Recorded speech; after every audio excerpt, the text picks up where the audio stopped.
Welcome back to Kawartha Backyard Farms, all you gorgeous garden gnomes.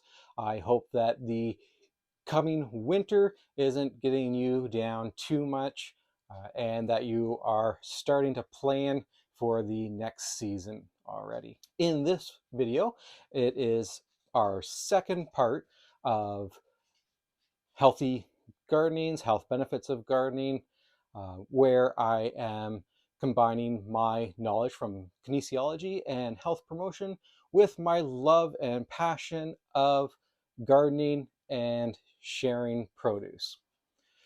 Now, because many people are not watching these videos all the way to the end, only about 0.5% are watching the entire videos.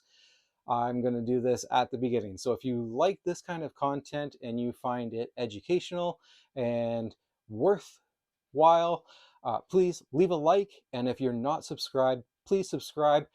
Help us to get monetized so that we can use that money to put back into the Kawartha Backyard Farms project of helping individuals in the city of Kawartha Lakes start their own backyard farms and create a food secure community. Everything that we do in life requires energy. Resting, work, to exercise, playing with your kids, playing with your dogs, all requires energy.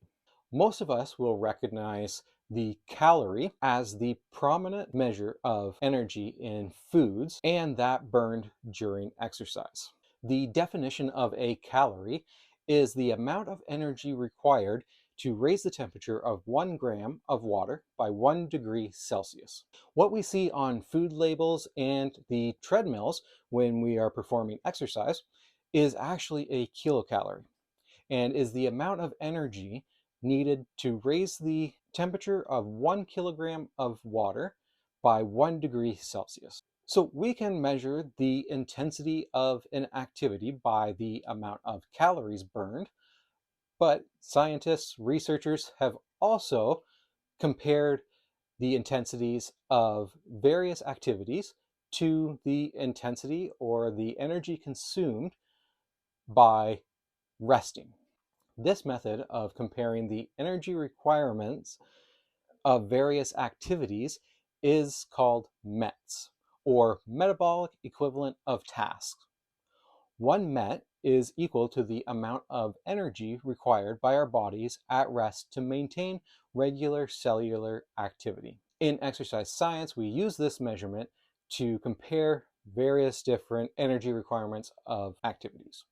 But we can also use METs to help us understand the energy required for us to perform gardening activities. The equation to calculate the calories burned per hour using METs is MET level of activity times 3.5 times your weight in kilograms divided by 200. This equation gives us calories burned per kilogram per hour. So to calculate calories burned per hour, just multiply by your body weight. In this study, Park et al. Measured the activity levels of 10 gardening tasks.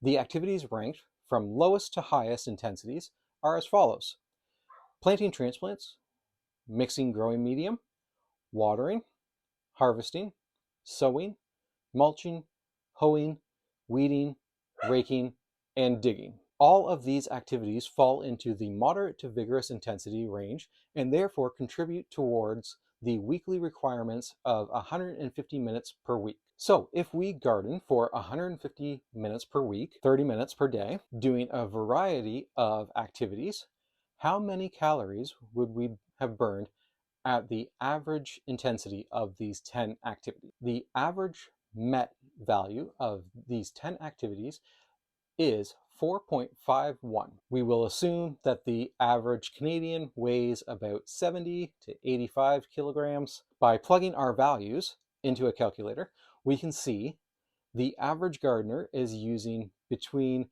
5.5 to 6.7 calories per kilogram per hour. So just achieving the 150 minutes per week, the average Canadian gardener is burning anywhere between 963 to 1,424 calories. This past season, we were able to produce 1,206 calories per square meter in our backyard.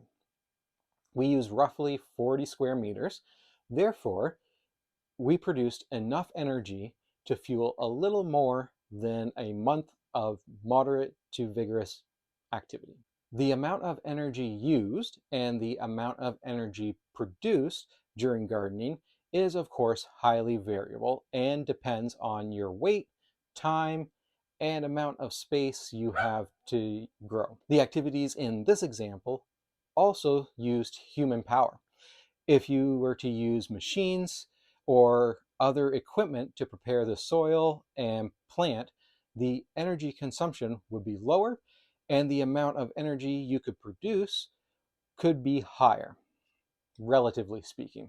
So in conclusion, gardening is a great way for you to achieve those 150 minutes of moderate to vigorous physical activity, as most of the tasks involved in gardening are within that moderate to vigorous intensity range. So thank you for watching this video. I hope that you enjoyed it. I hope that you learned a little bit, and I hope that it encouraged you to take up gardening as your form of physical activity. Skip the gym and start a garden.